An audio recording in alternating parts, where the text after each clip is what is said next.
Hello, my name is Miss Nikisha from the Long Branch Free Public Library, and today we're going to be discussing the topic of reading to our young readers, or even those who may be older, who may be of middle school age. So the first thing you want to keep in mind is that the younger the individual is, the shorter their attention span is. So sometimes it's important to find a book that's short enough to grab their attention, but also to keep them engaged. So one of the things I would suggest is for a younger reader is maybe grabbing a book with no words.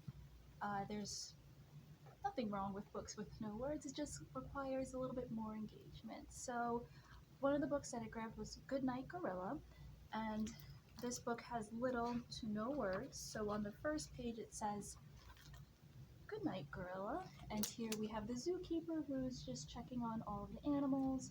And one of the things we could do is, how do we know that it's night? So you would ask a child maybe who's 3 and older, and it's like, what can we tell by this picture? What lets us know that it's nighttime?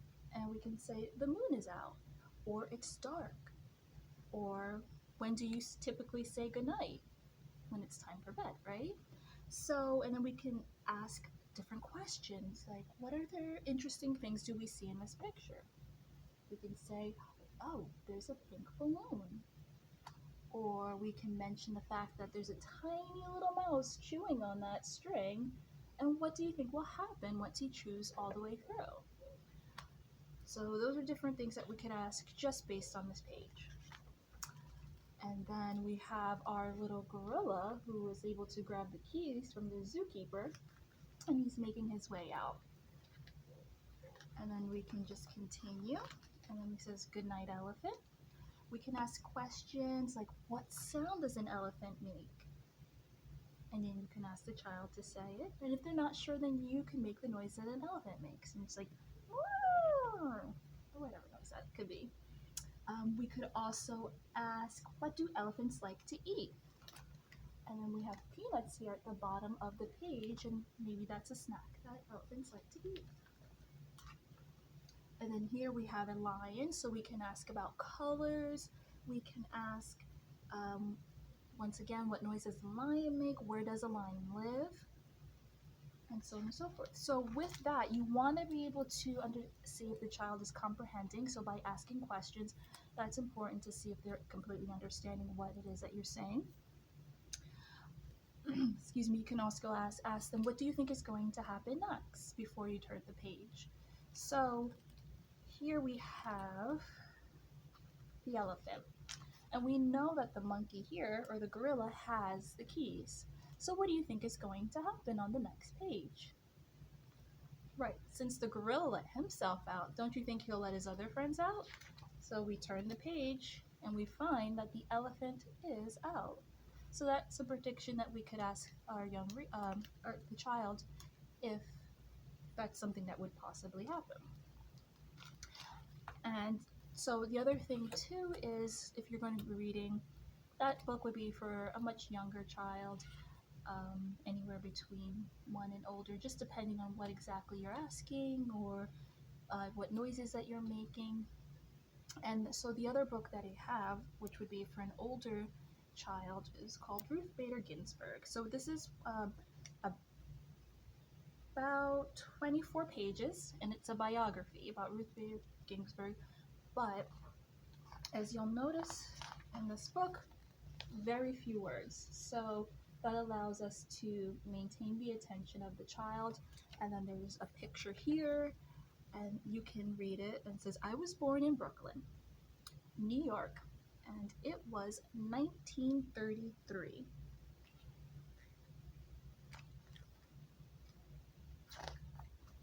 My parents worked hard. My mother earned money for her brother." So here we have the word earned in bold letters. So what we can do is we can stop here, and there's actually a glossary in the back of this book. So we could go to the back of the book and we can say the definition of the word earned. And it's to get money by doing work. And then that also leads into another question that you could ask, such as, do you do chores at home to get money to buy nice things, or your parents go to work so that you can have nice things at home. So then you would continue. She helped him pay for school. She told me school is important. How do you help other people? So this is a book that actually has questions in there already for you. So you could ask your reader, how are other ways that you can help individuals? But if you're recording this, because I know this is also for my Monmouth University students, you could say one way that I would help others is I would help my mother in the garden because she has a bad back, and that's one way that I can help her. Or I can volunteer at a soup kitchen, or I can donate my old clothing that I no longer wear so that someone else can have it. And those are different ways I like to help people. Later, I married a law student. We had a child. I went to law school and it was hard work studying and raising a baby. So this is a younger picture of Ruth Bader Ginsburg. And that's her studying, which is very important that we study so that we can learn a lot of interesting things. My peers were mostly men. They were mean to me. Is it nice that we are mean to other people? No, it's not nice to be mean to other people because we feel bad and then they feel bad, and just we don't want to do those things to other people. They thought men were better students. And we know that's not true. We are all great students. I didn't give up. I was the best in my class. So you can see what I did there. It's like, I didn't give up. So we're not going to read that as, oh, I didn't give up. It's better if you get excited because you know that that's something positive. So I didn't give up. I was the best in my class. I became a lawyer and I taught at colleges. And once again, lawyer is in bold, so that would be another word that we could go to the back of our glossary and we could mention in while you were reading. I used my job to help everyone. I wanted everyone to be treated the same.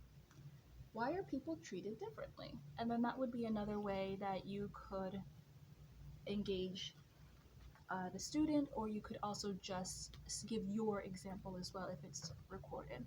So another thing I wanted to do, just grab one more book, is another great thing that students really like is voices. It keeps them engaged when you are making, so if, for example, if you're reading something and it says boom, you can either say boom or you can like clap and you're like, make a really loud noise so that really engages your reader. If there are, so here in this book we have Elmo, so you could make a voice for Elmo. We know that Elmo's voice tends to be high pitched, so you could try to mimic Elmo's voice while you're reading. That's something you can do. And then we have Oscar the Grouch, so his voice tends to be deeper and he's a grouch, so you want to do like a grouchy voice when you're reading for him. So that's something we can do when reading. You could also do accents if you're really good at that. That will give your character a little bit more depth while you're reading. And yeah, just be creative. And also we want to remember that not just little kids like to be read to, older kids like to be read to as well. And one of the things about reading to older kids is just that they listen on a higher level. So for them, it's good that they're also being read to so that they can comprehend what is being read to them. And also there's vocabulary that they may be noticing or seeing for the first time. So you have a better understanding of the word if you're hearing it instead of reading it. So I find that that's important as well, that we read to our older students as well, and they too also like funny voices and things of that nature. And also there are other ways that you can read as well. So you could read with a partner, and one person could read one part, and then another person could read another part, especially if there's two characters in a story. You can do that as well. Let me see, anything else I'm forgetting? those are the typical things that I've done. And some of the other things too is while you're reading a book, you can also have props. You can have puppets, you can have cutouts, and if you just want to demonstrate what's being read, or if you've read a book enough times, like some books I have by memory, so I could do, like, say for example, The Three Little Pigs. I can get props with that, and I can have a puppet that's the wolf, and he's saying, little pig, let me in. And then I can have another puppet that's the pig saying, not by the hands of my chinny chin chin, and so on and so forth. So you don't always have to have the physical book to do a story time. You can do a reenactment of a book that you are well versed in. So I hope this video was helpful. And if you have any questions, you could please reach out to us at the Long Branch Free Public Library. You can visit us on our website at longbranchlib.org, or you can give us a call at 732-222-3900, and then my direct extension is 2320. So I hope to see you soon, and have a great day. Bye.